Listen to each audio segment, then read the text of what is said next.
പ്രിയപ്പെട്ട വിദ്യാർത്ഥികളെ, plus two അക്കൗണ്ടൻസിയിൽ 2 പാർട്ടുകളാണ് നമുക്ക് പഠിക്കാനുള്ളത്. Part 1 accountancy and part 2 computerised accounting.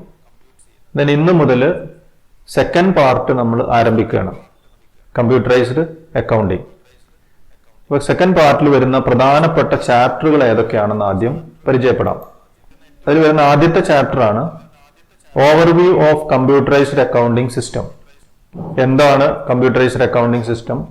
ഒരു കമ്പ്യൂട്ടറൈസ്ഡ് അക്കൗണ്ടിങ് സിസ്റ്റം ഒരു ബിസിനസ്സിൽ ഇംപ്ലിമെന്റ് ചെയ്തു കഴിഞ്ഞാൽ അതിന്റെ പ്രധാനപ്പെട്ട അഡ്വാൻറ്റേജസ് എന്താണ്, ഡിസഡ്വാൻറ്റേജസ് എന്തൊക്കെയാണ് എന്നൊക്കെ നമ്മൾ ഫസ്റ്റ് ചാപ്റ്ററിൽ ഡിസ്കസ് ചെയ്യും. Second chapter spreadsheet.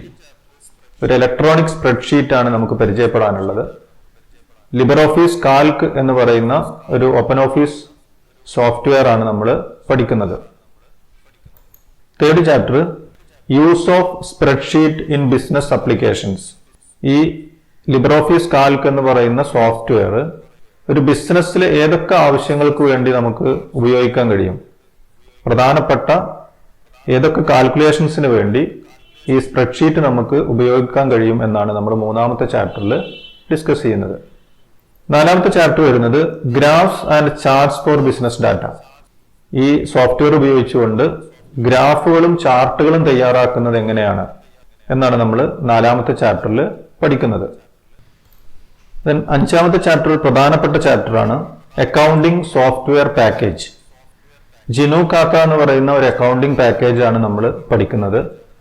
അപ്പോൾ ഒരു ജേണൽ എൻട്രി എങ്ങനെയാണ് ഒരു അക്കൗണ്ടിങ് സോഫ്റ്റ്വെയറിലേക്ക് എൻട്രി ചെയ്യുന്നത്, അതിൽ റിപ്പോർട്ടുകൾ ജനറേറ്റ് ചെയ്യുന്നത് എങ്ങനെയാണ്, ഫൈനൽ അക്കൗണ്ടുകൾ എങ്ങനെയാണ് തയ്യാറാക്കുന്നത്, ബാങ്ക് റീകൺസിലേഷൻ സ്റ്റേറ്റ്മെന്റ് തയ്യാറാക്കുന്നത് എങ്ങനെയാണ് തുടങ്ങിയ കാര്യങ്ങളൊക്കെ നമ്മൾ അഞ്ചാമത്തെ ചാപ്റ്ററിൽ ഡിസ്കസ് ചെയ്യും. അവസാനത്തെ ചാപ്റ്ററാണ് database management system.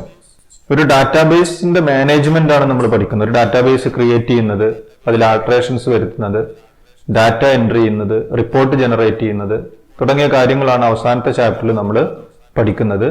Libre Office base എന്ന് പറയുന്ന ഒരു സോഫ്റ്റ്വെയർ ആണ് നമ്മൾ പരിചയപ്പെടുന്നത്. അപ്പൊ ഇന്ന് നമുക്ക് ആദ്യത്തെ ചാപ്റ്റർ തുടങ്ങാം, overview of computerized accounting system. ഇപ്പൊ കമ്പ്യൂട്ടറൈസ്ഡ് അക്കൗണ്ടിങ്ങിലേക്ക് പോകുന്നതിന് മുമ്പായി പ്ലസ് 1 ക്ലാസ്സുകളിൽ നമ്മൾ പഠിച്ചതാണ് വാട്ട് ഈസ് അക്കൗണ്ടിങ്. അക്കൗണ്ടിങ് എന്താണെന്നുള്ളത് നമ്മൾ കഴിഞ്ഞ വർഷം പഠിച്ച ഒരു കാര്യമാണ്. അപ്പൊ അവിടെ നിന്ന് നമുക്ക് തുടങ്ങാം. Accounting is the language of business. Accounting എന്താണെന്ന് ചോദിച്ചാൽ ഏറ്റവും ബേസിക് ആയിട്ട് നമുക്ക് പറയാൻ പറ്റുന്ന ഒരു സെന്റൻസ് ആണ് accounting is the language of business. ഒരു ബിസിനസ്സിൽ സംഭവിക്കുന്ന ഫിനാൻഷ്യൽ ട്രാൻസാക്ഷൻസ് നമ്മൾ രേഖപ്പെടുത്തുന്നത് അക്കൗണ്ടിങ് ലാംഗ്വേജിലാണ്. അക്കൗണ്ടിങ് ലാംഗ്വേജിൽ രേഖപ്പെടുത്തുമ്പോൾ അതിന് ചില പ്രിൻസിപ്പിൾസും കോൺസെപ്റ്റ്സുകളൊക്കെ ഉണ്ട്. അതെല്ലാം അടിസ്ഥാനപ്പെടുത്തിയിട്ടാണ് നമ്മൾ ബിസിനസ്സിലെ ട്രാൻസാക്ഷൻസ് രേഖപ്പെടുത്തുന്നത്. Then it involves recording, classifying, summarizing, analyzing and interpreting the financial transactions and communicating the results to users. Accounting എന്ന് പറയുന്നത് കുറെ പ്രോസസ്സുകളെ ഒരുമിച്ച് പറയുന്ന പേരാണ് അക്കൗണ്ടിംഗ്. ഇതിൽ ഏറ്റവും ബേസിക് ആയിട്ടുള്ള ഫസ്റ്റ് സ്റ്റെപ്പാണ് റെക്കോർഡിംഗ്. ഒരു ബിസിനസ് സ്ഥാപനത്തിൽ നടക്കുന്ന എല്ലാ ഫിനാൻഷ്യൽ ട്രാൻസാക്ഷൻസും ഐഡന്റിഫൈ ചെയ്ത് ഇത് നമ്മൾ ആദ്യം രേഖപ്പെടുത്തുന്ന ബുക്കാണ്. ഏതാണ് ബുക്ക്? ജേണൽ എന്ന് പറയുന്ന ബുക്കിലാണ് നമ്മൾ രേഖപ്പെടുത്തുന്നത്. ജേണൽ എൻട്രികളാണ് നമ്മൾ അതിൽ റെക്കോർഡ് ചെയ്യുന്നത്. അങ്ങനെ റെക്കോർഡ് ചെയ്യുന്ന പ്രോസസ്സിനെ നമ്മൾ പറയുന്ന പേര് ജേണലൈസിംഗ് എന്നാണ്. The process of recording business transactions in the journal is called journalising. അങ്ങനെ ജേണലൈസിംഗ് കഴിഞ്ഞാൽ എല്ലാ ജേണൽ എൻട്രികളും ലെഡ്ജർ എന്ന് പറയുന്ന രണ്ടാമത്തെ ബുക്കിലേക്ക് നമ്മൾ പോസ്റ്റ് ചെയ്യും, അല്ലെ? രണ്ടാമത്തെ ബുക്കിലേക്ക് നമ്മൾ മാറ്റി എഴുതും. അങ്ങനെ രണ്ടാമത്തെ ബുക്കിലേക്ക് മാറ്റി എഴുതുന്ന പ്രോസസ്സിനെയാണ് പോസ്റ്റിംഗ് എന്ന് പറയുന്നത്. The process of transferring journal entries from the journal to ledger is called posting. അങ്ങനെ പോസ്റ്റിംഗ് കഴിഞ്ഞാൽ ലെഡ്ജറുകളിൽ എന്താണ് ഉണ്ടാവുക? ലെഡ്ജറിൽ അക്കൗണ്ടുകളാണ് ഉണ്ടാവുന്നത്. അങ്ങനെ ഓരോ അക്കൗണ്ടിലേക്കുള്ള ജേണൽ എൻട്രികൾ പോസ്റ്റ് ചെയ്ത് കഴിഞ്ഞാൽ അക്കൗണ്ടുകൾ നമ്മൾ ബാലൻസ് ചെയ്യും. അങ്ങനെ ഒരു വർഷം കംപ്ലീറ്റ് ചെയ്യുമ്പോൾ നമ്മളൊരു ട്രയൽ ബാലൻസ് തയ്യാറാക്കും. എന്തെങ്കിലും എറേഴ്സ് ഉണ്ടെങ്കിൽ അത് റെക്ടിഫൈ ചെയ്യും. അഡ്ജസ്റ്റ്മെന്റ് എൻട്രികൾ നമ്മൾ തയ്യാറാക്കും. അങ്ങനെ അതിനുശേഷം ഫൈനൽ അക്കൗണ്ട് പ്രിപ്പയർ ചെയ്യും. ഇങ്ങനെ കിട്ടുന്ന ഇൻഫർമേഷൻസ് നമ്മൾ വിശകലനം നടത്തും, വ്യാഖ്യാനങ്ങൾ നടത്തും. അങ്ങനെ അത് ആവശ്യമുള്ള ആളുകൾക്ക് ഇൻട്രസ്റ്റഡ് ആയിട്ടുള്ള ആളുകൾക്ക് ഈ ഇൻഫർമേഷൻ നമ്മൾ കമ്മ്യൂണിക്കേറ്റ് ചെയ്യും. ഈ എൻറ്റയർ പ്രോസസ്സിനെ പറയുന്ന പേരാണ് അക്കൗണ്ടിങ്. ദെൻ ഈ കാര്യങ്ങളൊക്കെ നമ്മൾ ചെയ്തത് അക്കൗണ്ടന്റ് മാനുവൽ ആയിട്ടാണ് കാര്യങ്ങൾ ചെയ്തത്. ജേണൽ എൻട്രികൾ രേഖപ്പെടുത്തി, അത് പോസ്റ്റിംഗ് നടത്തി, ദെൻ അതിന്റെ എല്ലാ പ്രോസസ്സുകളും നടത്തിയത് ഒരു അക്കൗണ്ടന്റ് ആണ്. ദെൻ ഇത്തരം കാര്യങ്ങൾ ഒരു കമ്പ്യൂട്ടറിന്റെ സഹായത്തോടു കൂടി, ഒരു അക്കൗണ്ടിങ് സോഫ്റ്റ്വെയറിന്റെ സഹായത്തോടു കൂടി ഈ റെക്കോർഡിങ്ങും ക്ലാസിഫയിങ്ങും സമ്മറൈസിങ് എല്ലാം നമ്മൾ ചെയ്യുകയാണെങ്കിൽ അതിനെ നമ്മൾ പറയുന്ന പേരാണ് കമ്പ്യൂട്ടറൈസ്ഡ് അക്കൗണ്ടിങ് സിസ്റ്റം. ഇനി നമുക്ക് എന്താണ് കമ്പ്യൂട്ടറൈസ്ഡ് അക്കൗണ്ടിങ് സിസ്റ്റം എന്ന് നോക്കാം. Computerized accounting system refers to the process of accounting with the help of computers and accounting software. Computerized accounting system എന്ന് പറഞ്ഞാൽ it is an accounting system in which we use computers and accounting software. ഇപ്പോൾ accounting സോഫ്റ്റ്വെയറുകളും കമ്പ്യൂട്ടറുകളും ഉപയോഗിച്ചുകൊണ്ട് accounting ജോലികൾ ചെയ്യുകയാണെങ്കിൽ അതിനെ നമ്മൾ എന്താണ് പറയേണ്ടത്? കമ്പ്യൂട്ടറൈസ്ഡ് അക്കൗണ്ടിങ് സിസ്റ്റം എന്നാണ് പറയേണ്ടത്. It receives the transactions as inputs and processes it as per the accounting rules and generates various types of reports as we require. ഈ കമ്പ്യൂട്ടറൈസ്ഡ് അക്കൗണ്ടിങ് സിസ്റ്റത്തിലേക്ക് അതല്ലെങ്കിൽ ഈ അക്കൗണ്ടിങ് സോഫ്റ്റ്വെയറുകളിലേക്ക് നമ്മൾ ഇൻപുട്ട് ചെയ്യുന്നത് ഒരു ബിസിനസ്സിൽ നടക്കുന്ന ഫിനാൻഷ്യൽ ട്രാൻസാക്ഷൻസ് ആണ്. അപ്പൊ അതിന്റെ ഓരോ ജേണൽ എൻട്രികളിലും വരുന്ന ഡെബിറ്റ് അക്കൗണ്ടും ക്രെഡിറ്റ് അക്കൗണ്ട്, ഡേറ്റ്, എമൗണ്ടുകളെല്ലാം നമ്മൾ ഇൻപുട്ട് ചെയ്യും. അതാണ് അവിടുത്തെ ഡാറ്റ. അങ്ങനെ എല്ലാ ട്രാൻസാക്ഷൻസും ഇൻപുട്ട് ചെയ്ത് കഴിഞ്ഞാൽ നമുക്ക് ആ ഡാറ്റകൾ ഉപയോഗിച്ച് നമുക്ക് ആവശ്യമുള്ള റിപ്പോർട്ടുകൾ ജനറേറ്റ് ചെയ്യാം. അതിനെ നമ്മൾ പ്രോസസ്സിംഗ് എന്ന് പറയുന്നത്. അപ്പൊ നേരത്തെ ഇൻപുട്ട് ചെയ്തിട്ടുള്ള ട്രാൻസാക്ഷൻസ് ഉപയോഗിച്ചുകൊണ്ട് നമുക്ക് ആവശ്യമുള്ള റിപ്പോർട്ടുകൾ നമ്മൾ പ്രോസസ് ചെയ്യും. ആ പ്രോസസ് ചെയ്യുന്നത് ആസ് പെർ അക്കൗണ്ടിങ് റൂൾസ് ആണ്. എല്ലാ അക്കൗണ്ടിങ് സോഫ്റ്റ്വെയറുകളും ഡെവലപ്പ് ചെയ്തിട്ടുള്ളത് അക്കൗണ്ടിങ് റൂൾസ് ബേസ് ചെയ്തിട്ടാണ്. അങ്ങനെ നമുക്ക് ആവശ്യമുള്ള റിപ്പോർട്ടുകൾ ജനറേറ്റ് ചെയ്യുന്ന ഈ സിസ്റ്റത്തെയാണ് കമ്പ്യൂട്ടറൈസ്ഡ് അക്കൗണ്ടിങ് സിസ്റ്റം എന്ന് പറയുന്നത്. നമുക്ക് ആവശ്യമുള്ള റിപ്പോർട്ടുകൾ എന്ന് പറയുമ്പോൾ ഡെറ്റേഴ്സിന്റെ അക്കൗണ്ട് നമുക്ക് ജനറേറ്റ് ചെയ്യാൻ കഴിയും, ക്രെഡിറ്റേഴ്സിന്റെ അക്കൗണ്ട്, ക്യാഷ് അക്കൗണ്ട്, ഡേ ബുക്കുകൾ, ഫൈനൽ അക്കൗണ്ടുകൾ, trading account, profit and loss account, balance sheet ഉൾപ്പെടെയുള്ള നമുക്ക് ആവശ്യമുള്ള റിപ്പോർട്ടുകൾ എന്തൊക്കെയുണ്ടോ അതെല്ലാം അക്കൗണ്ടിങ് റൂൾസ് അനുസരിച്ചുകൊണ്ട് തന്നെ ഈ സിസ്റ്റം നമുക്ക് ജനറേറ്റ് ചെയ്ത് തരും. അപ്പൊ ഈ സിസ്റ്റത്തെയാണ് നമ്മൾ കമ്പ്യൂട്ടറൈസ്ഡ് അക്കൗണ്ടിങ് സിസ്റ്റം എന്ന് പറയുന്നത്. കമ്പ്യൂട്ടറൈസ്ഡ് അക്കൗണ്ടിങ് സിസ്റ്റത്തിന് പ്രധാനമായും 5 ഘടകങ്ങളുണ്ട്. ഇനി അതാണ് ഡിസ്കസ് ചെയ്യുന്നത്. Components of computerized accounting system. ഈ 5 ഘടകങ്ങൾ പറയുന്ന മറ്റൊരു പേരാണ് 5 പില്ലേഴ്സ്. ഏറ്റവും പ്രധാനപ്പെട്ട ഘടകങ്ങളാണ്.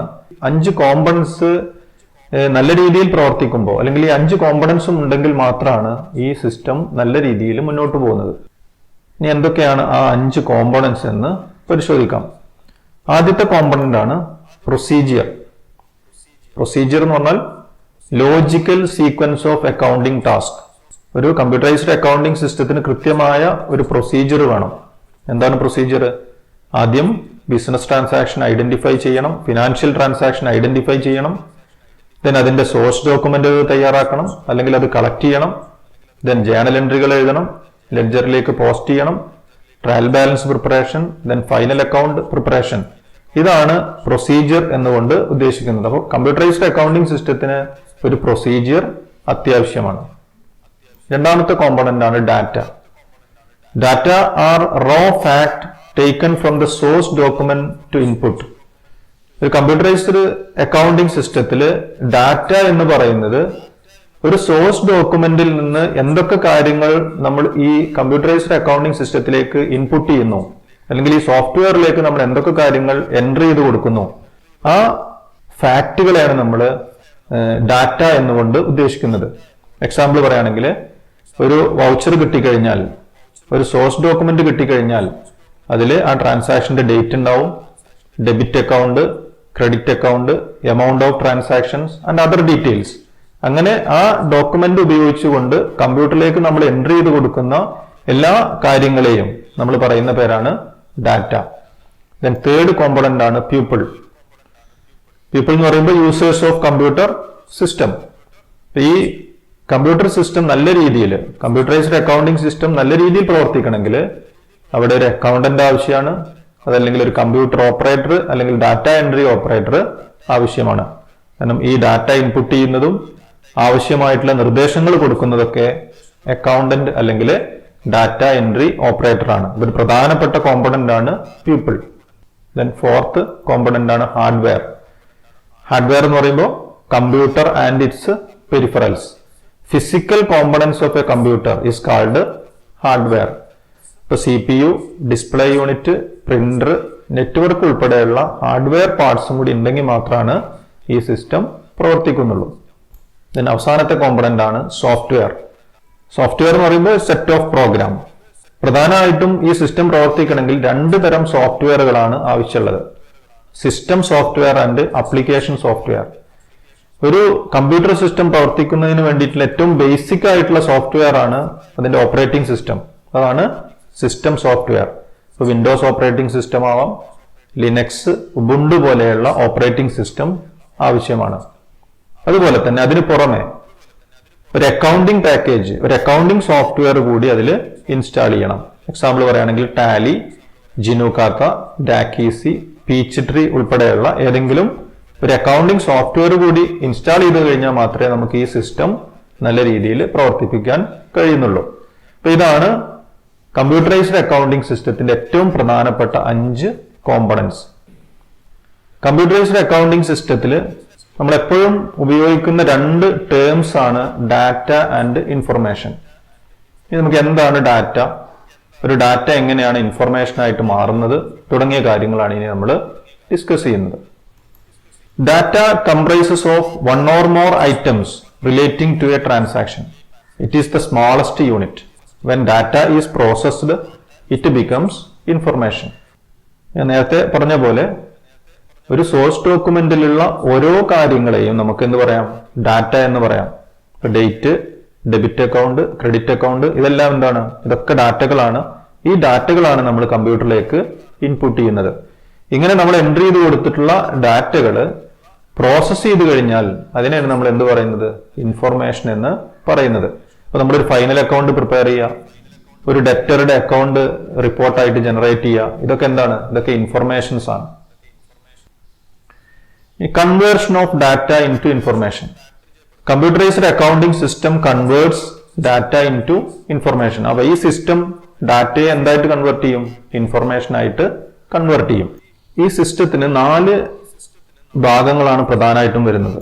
ഒന്ന് inputting of data, then processing, then storage and output. അപ്പൊ നമ്മൾ ഇൻപുട്ട് ചെയ്യുന്നത് ബിസിനസ് ട്രാൻസാക്ഷൻ ആണ്. ആ ഇൻപുട്ട് ചെയ്യുന്ന ട്രാൻസാക്ഷൻ നമുക്ക് സ്റ്റോർ ചെയ്ത് വെക്കാൻ കഴിയും. ദെൻ ഇൻപുട്ട് ചെയ്യുന്ന ട്രാൻസാക്ഷൻസ് നമുക്ക് പ്രോസസ് ചെയ്യാൻ കഴിയും. അങ്ങനെ പ്രോസസ് ചെയ്ത് കിട്ടുന്ന ഇൻഫർമേഷൻ നമുക്ക് ഔട്ട്പുട്ട് ആയിട്ട് അല്ലെങ്കിൽ റിപ്പോർട്ടുകളുടെ രൂപത്തിൽ ഈ സിസ്റ്റത്തിൽ നിന്ന് നമുക്ക് ലഭ്യമാവുകയും ചെയ്യും. നമുക്കൊരു എക്സാമ്പിൾ നോക്കാം. Purchased goods from Sunil ₹20,000. ഒരു ഫിനാൻഷ്യൽ ട്രാൻസാക്ഷൻ ആണ്. 20,000 രൂപയുടെ ഗുഡ്സ് സുനിലിന്റെ കയ്യിൽ നിന്ന് നമ്മൾ പർച്ചേസ് ചെയ്തു. അപ്പൊ നമ്മൾ ഈ ട്രാൻസാക്ഷൻ ആണ് ഇവിടെ ഇൻപുട്ട് ചെയ്യുന്നത്. ഇൻപുട്ട് ചെയ്യുമ്പോൾ അതിന്റെ ഡേറ്റ് നമ്മൾ ഇൻപുട്ട് ചെയ്യണം. Then debit account, purchase account നമ്മൾ ഇൻപുട്ട് ചെയ്യും. ക്രെഡിറ്റ് അക്കൗണ്ട് സുനിൽ അക്കൗണ്ട് ആണ്, അത് ഇൻപുട്ട് ചെയ്യും. എമൗണ്ട് 20,000. ഇത്രയും കാര്യങ്ങൾ നമ്മൾ ഇൻപുട്ട് ചെയ്യും. അത് കമ്പ്യൂട്ടർ സ്റ്റോറേജിൽ സേവ് ചെയ്യും. ദെൻ രണ്ടാമത്തെ ട്രാൻസാക്ഷൻ നോക്കാം. Paid cash to Sunil ₹10,000. രണ്ടാമത്തെ ബിസിനസ് ട്രാൻസാക്ഷൻ ആണ്. സുനിലിന് പേയ്മെന്റ് നടത്തി. അപ്പൊ അതിന്റെ ഡേറ്റ് നമ്മൾ ഇൻപുട്ട് ചെയ്ത് കൊടുക്കും. ദെൻ സുനിൽ അക്കൗണ്ട് ഡെബിറ്റ് ചെയ്യും, ക്യാഷ് അക്കൗണ്ടിന് ക്രെഡിറ്റ് ചെയ്യും, എമൗണ്ട് 10,000. ഇത്രയും കാര്യങ്ങൾ നമ്മൾ കമ്പ്യൂട്ടറിലേക്ക് അല്ലെങ്കിൽ ആ അക്കൗണ്ടിംഗ് സോഫ്റ്റ്വെയറിലേക്ക് ഇൻപുട്ട് ചെയ്യും. അപ്പൊ ഈ ഡാറ്റ ഇൻപുട്ട് ചെയ്തതിന് ശേഷം ഈ കമ്പ്യൂട്ടർ സിസ്റ്റത്തിന് നമ്മളൊരു ഇൻസ്ട്രക്ഷൻ കൊടുക്കുകയാണ്. എന്താണ്? Calculate the account balance of Sunil. സുനിലിന്റെ അക്കൗണ്ട് ബാലൻസ് കാൽക്കുലേറ്റ് ചെയ്യണം. അങ്ങനെ കാൽക്കുലേറ്റ് ചെയ്യുമ്പോൾ നമ്മൾ നേരത്തെ ഇൻപുട്ട് ചെയ്തിട്ടുള്ള 2 ട്രാൻസാക്ഷൻസും ഈ കമ്പ്യൂട്ടർ സ്റ്റോറേജിലുണ്ട്. അപ്പൊ കമ്പ്യൂട്ടർ സ്റ്റോറേജിൽ നിന്നും അക്കൗണ്ടിംഗ് പ്രിൻസിപ്പിൾ അനുസരിച്ച് അതിന്റെ പ്രോസസ്സ് നടത്തി സുനിലിന്റെ ഡെബിറ്റ് എത്ര ഉണ്ട്, ക്രെഡിറ്റ് എത്ര ഉണ്ട് എന്നെല്ലാം മനസ്സിലാക്കി അതിന്റെ ഔട്ട്പുട്ട് നമുക്ക് ജനറേറ്റ് ചെയ്യും. എന്താണ്? Balance payable to Sunil ₹10,000. ഇങ്ങനെ ഒരു ഇൻഫർമേഷൻ നമുക്ക് ഈ സിസ്റ്റം പ്രൊവൈഡ് ചെയ്യും. ഇങ്ങനെയാണ് ഈ computerized accounting system data information ആയിട്ട് കൺവേർട്ട് ചെയ്യുന്നത്.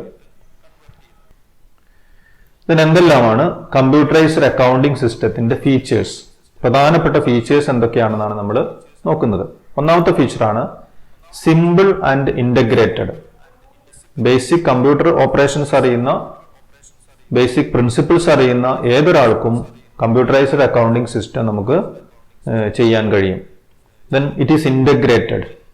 ഇന്റഗ്രേറ്റഡ് എന്ന് പറയാൻ കാരണം ഇതിൽ നമുക്ക് ഫിനാൻഷ്യൽ ട്രാൻസാക്ഷൻസ് രേഖപ്പെടുത്താം, ദെൻ സെയിൽസുമായി ബന്ധപ്പെട്ട കാര്യങ്ങൾ, ദെൻ ഡെറ്റേഴ്സിന്റെ അക്കൗണ്ട് നമുക്ക് കീപ്പ് ചെയ്യാൻ കഴിയും, purchase, suppliers account, inventory update ചെയ്യാൻ കഴിയും, അല്ലെ, സ്റ്റോക്ക് ഐറ്റംസ് അപ്ഡേറ്റ് ചെയ്യാൻ കഴിയും. ഒരു മാനുഫാക്ചറിങ് കൺസേൺ ആണെങ്കിൽ അവിടെ കോസ്റ്റ് കാൽക്കുലേറ്റ് ചെയ്യാൻ കഴിയും. അങ്ങനെ എല്ലാ കാര്യങ്ങളും ഈ കമ്പ്യൂട്ടറൈസ്ഡ് അക്കൗണ്ടിംഗ് സിസ്റ്റത്തിൽ നമുക്ക് ലഭ്യമാണ്. So it is integrated. Second point ആണ് ട്രാൻസ്പെറൻസി ആൻഡ് കൺട്രോൾ. ഇവിടെ ഉദ്ദേശിക്കുന്നത് സുതാര്യതയാണ്. ഇതിൽ എൻട്രി ചെയ്തിട്ടുള്ള ഏതൊരു ഡാറ്റയും ഏതൊരു ട്രാൻസാക്ഷനും നമുക്ക് ആക്സസ് ചെയ്യാൻ കഴിയും. അതിന്റെ മുകളിൽ കൃത്യമായ കൺട്രോൾ നമുക്ക് കൊണ്ടുതാനും. അതുകൊണ്ട് ഏറ്റവും പ്രധാനപ്പെട്ട ഒരു ഫീച്ചറാണ് transparency and control. Then accuracy and speed. Computerized accounting system നമുക്ക് തരുന്ന റിപ്പോർട്ടുകൾ അക്യുറേറ്റ് ആണ്. അതുപോലെ തന്നെ ഏറ്റവും വേഗത്തിൽ നമുക്ക് അതിൽ നിന്ന് റിപ്പോർട്ടുകൾ ജനറേറ്റ് ചെയ്യാൻ കഴിയും. ഒരു അക്കൗണ്ടിംഗ് സോഫ്റ്റ്വെയർ അതിന്റെ ട്രയൽ റൺ എല്ലാം നടത്തി കഴിഞ്ഞാൽ പിന്നെ അതിൽ നിന്ന് നമുക്ക് കിട്ടുന്ന എല്ലാ റിപ്പോർട്ടുകളും അക്യുറേറ്റ് റിപ്പോർട്ട്സുകളാവും. ദെൻ ഒരു മാനുവൽ അക്കൗണ്ടിങ്ങിൽ ഒരു റിപ്പോർട്ട് തയ്യാറാക്കുന്നതിനേക്കാൾ 1000 മടങ്ങ് സ്പീഡിൽ നമുക്ക് എന്ത് ചെയ്യാൻ പറ്റും? ഒരു കമ്പ്യൂട്ടറൈസ്ഡ് അക്കൗണ്ടിംഗ് സിസ്റ്റത്തിൽ നിന്ന് റിപ്പോർട്ടുകൾ ജനറേറ്റ് ചെയ്യാൻ കഴിയും. Then scalability. സ്കെയിലബിലിറ്റി എന്നുള്ളതുകൊണ്ട് ഉദ്ദേശിക്കുന്നത് നമ്മുടെ ബിസിനസ് സ്ഥാപനത്തിൽ വരുന്ന ട്രാൻസാക്ഷൻസ് എത്ര കുറവാണെങ്കിലും അതിന്റെ നമ്പർ ഓഫ് ട്രാൻസാക്ഷൻസ് എത്ര വർദ്ധിച്ചാലും ശരി, നമുക്ക് ഈ കമ്പ്യൂട്ടറൈസ്ഡ് അക്കൗണ്ടിംഗ് സിസ്റ്റം അതിനനുസരിച്ച് എന്ത് ചെയ്യാൻ പറ്റും? ഫ്ലെക്സിബിൾ ആണ്. അപ്പോൾ വോളിയം ഓഫ് ട്രാൻസാക്ഷൻസ് കൂടുന്നത് കൊണ്ടോ കുറയുന്നത് കൊണ്ടോ പ്രത്യേകിച്ച് ഈ സിസ്റ്റത്തിൽ മാറ്റങ്ങളൊന്നും വരുത്തേണ്ടതില്ല. അതിനാവശ്യമായിട്ടുള്ള അക്കൗണ്ടന്റ് അല്ലെങ്കിൽ ഡാറ്റ എൻട്രി ഓപ്പറേറ്റർ നമ്മൾ അഡീഷണൽ ആയിട്ട് ഉൾപ്പെടുത്തേണ്ടി വന്നാലും ശരി, ഈ കമ്പ്യൂട്ടറൈസ്ഡ് അക്കൗണ്ടിംഗ് സിസ്റ്റം സോഫ്റ്റ്വെയർ മാറ്റേണ്ട അവസ്ഥ അല്ലെങ്കിൽ കമ്പ്യൂട്ടർ മാറ്റേണ്ട ഒരു അവസ്ഥയിലേക്ക് വരുന്നില്ല. It is scalable. Then reliability ആണ് വിശ്വാസ്യത. അപ്പൊ അക്യുറേറ്റ് ആയിട്ടുള്ള റിപ്പോർട്ടുകൾ ജനറേറ്റ് ചെയ്യുന്ന, വേഗത്തിൽ കാര്യങ്ങൾ തരുന്ന, ട്രാൻസ്പെറന്റ് ആയിട്ട് കാര്യങ്ങൾ ചെയ്യാൻ പറ്റുന്ന ഒരു സിസ്റ്റം ആണെങ്കിൽ ഇറ്റ് ഈസ് റിലയബിൾ. ഇപ്പൊ ഇങ്ങനെ കിട്ടുന്ന റിപ്പോർട്ടുകൾ നമുക്ക് എന്താണ്? റിലയബിൾ ആണ്. അതിനനുസരിച്ച് നമുക്ക് തീരുമാനങ്ങൾ എടുത്ത് മുന്നോട്ട് പോകാൻ കഴിയും. ഇത്രയാണ് പ്രധാനപ്പെട്ട ഫീച്ചേഴ്സ്. ഇന്നത്തെ ക്ലാസ്സിൽ നമ്മൾ ഡിസ്കസ് ചെയ്തത് എന്താണ് കമ്പ്യൂട്ടറൈസ്ഡ് അക്കൗണ്ടിംഗ് സിസ്റ്റം.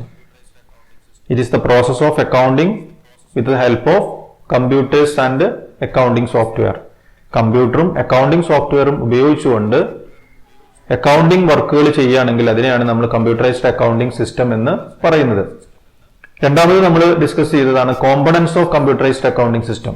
പ്രധാനമായിട്ടും 5 കോമ്പണൻസ് ആണുള്ളത്: procedure, data, people, hardware and software. പിന്നെ നമ്മൾ ഡിസ്കസ് ചെയ്തത് conversion of data to information. ഏറ്റവും അവസാനം നമ്മൾ പറഞ്ഞത് features of computerised accounting system. Simple ആണ്, ഇന്റഗ്രേറ്റഡ്, അക്യുറസി, സ്പീഡ്, റിലയബിലിറ്റി ഉൾപ്പെടെയുള്ള ഫീച്ചേഴ്സ് ആണ് നമ്മൾ പഠിച്ചത്. അപ്പോൾ ഇന്നത്തെ ക്ലാസ് ഇവിടെ അവസാനിക്കുകയാണ്. ഇന്ന് ഡിസ്കസ് ചെയ്ത ഏതെങ്കിലും ടോപ്പിക്കിൽ ഡൗട്ടുകൾ ഉണ്ടെങ്കിൽ നിങ്ങൾ കമന്റ് ചെയ്യാം. ഈ ചാപ്റ്ററിൽ വരുന്ന മറ്റു കാര്യങ്ങൾ അടുത്ത ദിവസം ഡിസ്കസ് ചെയ്യാം. ഓക്കെ.